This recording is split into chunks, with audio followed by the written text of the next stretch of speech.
வாழ்க வளமுடன். அனைவருக்கும் வணக்கம். இப்பொழுது நாம் எங்கே போயிட்டுருக்குறோன்னு தெரியுதா? கண்டுபிடிங்கள் பார்க்கலாம். தெரிஞ்சவங்க கமெண்ட் பண்ணுங்கள். மதுரை அருகே அமைந்துள்ள பிரசித்தி பெற்ற வைணவத்தலம் அழகர் கோவிலுக்கு தான் போய் கொண்டிருக்கிறோம். இந்த கோவில் கள்ளழகர் கோவில் என்றும் அழைக்கப்படுகிறது. இந்த திருத்தலம் 108 திவ்ய தேசங்களில் ஒன்றாகவும் கருதப்படுகிறது. இங்குள்ள மூலவர் சுந்தரராஜ பெருமாள் மீனாட்சி தேவியின் சகோதரரான அழகராக இங்கு காட்சி தருகிறார். இந்த கோயிலின் முக்கிய நிகழ்வு உங்கள் எல்லோருக்கும் நன்றாகவே தெரியும். உலக புகழ் பெற்ற சித்திரை திருவிழாவில், மதுரையில் சித்திரை திருவிழாவில் வைகை ஆற்றில் கள்ளழகர் இறங்கும் வைபவம் இக்கோயிலின் பிரசித்தி பெற்ற திருவிழாவாகும்.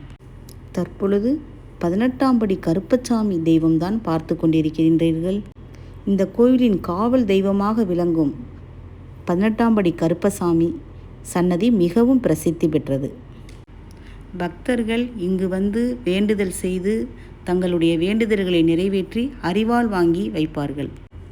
உருவம் இல்லாத கருப்பணசாமியை ஆண்டிற்கு ஒரு முறை மட்டும் ஆடி மாத பௌர்ணமி அன்று மட்டும் திறக்கப்படும். சந்தனம் பூசிய பெரிய கோபுர கதவை கருப்பணசாமியாக வணங்கிவிட்டுத்தான் அழகர் கோவில் சுந்தரராஜ பெருமாளை தரிசனம் செய்வார்கள். கதவில் பூசப்பட்ட சந்தனம் பக்தர்களுக்கும் கொடுக்கப்படும். இங்கு கொடுக்கப்படும் சந்தனம் விபூதியை அணிந்து கொள்ளும் பொழுது மனபயம் நீங்கும் என்றும் சொல்லப்படுகிறது. இப்பொழுது நாம் அழகர் கோவிலுக்குள் நுழைந்து விட்டோம். இரணியன் கோட்டை என்று அழகாக பொறிக்கப்பட்டிருக்கிறது. இது நூபுர கங்கை செல்லும் வழி. இந்த அழகிய திருக்கோவில் திருமாலிருஞ்சோலை என்றும் அழைக்கப்படுகின்றது. இங்குள்ள தீர்த்தம் நூபுர கங்கை என்றும் அழைக்கப்படுகிறது. மேலும் சிலம்பாறு என்றும் போற்றப்படுகின்றது. சங்க இலக்கியங்களிலும் ஆழ்வார்கள் பாடிய 4000 திவ்ய பிரபந்தத்திலும் இக்கோவில் திருமாலிருஞ்சோலை என்றும் குறிக்கப்படுகின்றது. கோயிலை சுற்றியுள்ள கருங்கல்லால் ஆன மதில் சுவர் அனைத்து சன்னதிகளையும் சூழ்ந்து உள்ளது. 7 அடுக்கு ராஜகோபுரத்தை கொண்ட இக்கோவில் ஒரு பெரிய கோட்டையால் சூழப்பட்டுள்ளது. துர்வாச முனிவரிடமிருந்து சுதபவ முனிவர் பெற்ற சாபத்தை போக்க பெருமாள் கள்ளழகராக தோன்றியதாகவும் நம்பப்படுகின்றது. இந்த கோவில் உலக அளவில் பிரசித்தி பெற்ற ஓர் திருமால் கோவிலாகும்.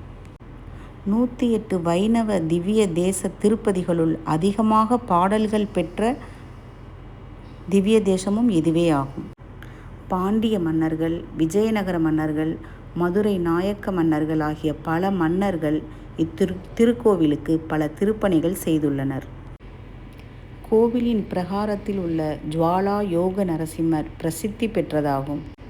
இவர் உக்கிர ரூபத்தில் உள்ளதால் நரசிம்மரின் உக்கிரத்தை தணிப்பதற்காக தினமும் நூபுர கங்கை நீர், தயிர், வெண்ணெய், தேன் முதலியவை கொண்டு திருமஞ்சனம் நடைபெறுகிறது. இங்குள்ள அழகர்மலை பெருமானுக்கு அழகருக்கு வித்தியாசமாக தோசை நைவேத்தியம் செய்யப்படுகின்றது. அரிசி, உளுந்து, மிளகு, ஜீரகம், நெய் கலந்த சிறப்பான தோசை நைவேத்தியமாக செய்யப்பட்டு பக்தர்களுக்கு விநியோகிக்கப்படுகின்றது. இந்த அழகர்மலை பெருமானின் சிறப்பு மதுரை சித்திரை திருவிழா முன்னமே கூறியுள்ளபடிதான். கள்ளழகர் ஆற்றில் இறங்கும் வைபவம் வீடியோ பதிவு ஏற்கனவே பதிவிட்டிருக்கின்றேன். அதையெல்லாம் நீங்கள் பார்த்திருப்பீர்கள் என்று நம்புகிறேன். பார்க்காதவங்க அந்த வீடியோவெல்லாம் பாருங்கள்.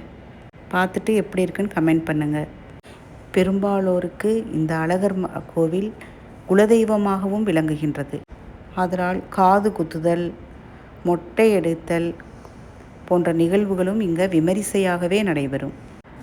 இங்கு மிகப்பெரிய தெப்பக்குளமும் இருக்கின்றது. பிரம்மாண்டமான தெப்ப உற்சவமும் நடைபெறும். இந்த தெப்ப உற்சவம் மாசி மாதம் நடைபெறும் என்றும் சொல்லப்படுகின்றது. இங்குள்ள தீர்த்தம் நூபுர கங்கை தீர்த்தம் என்று அழைக்கப்படுகின்றது.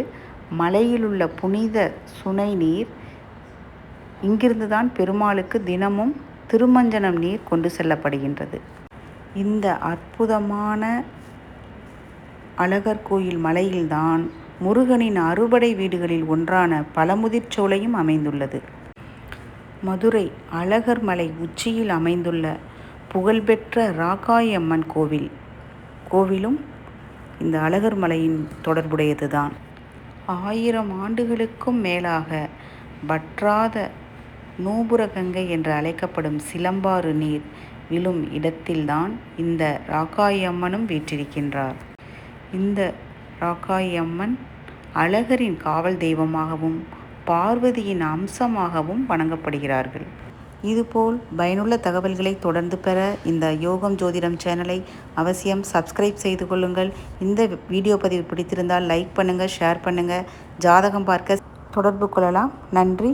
வாழ்க வளமுடன்.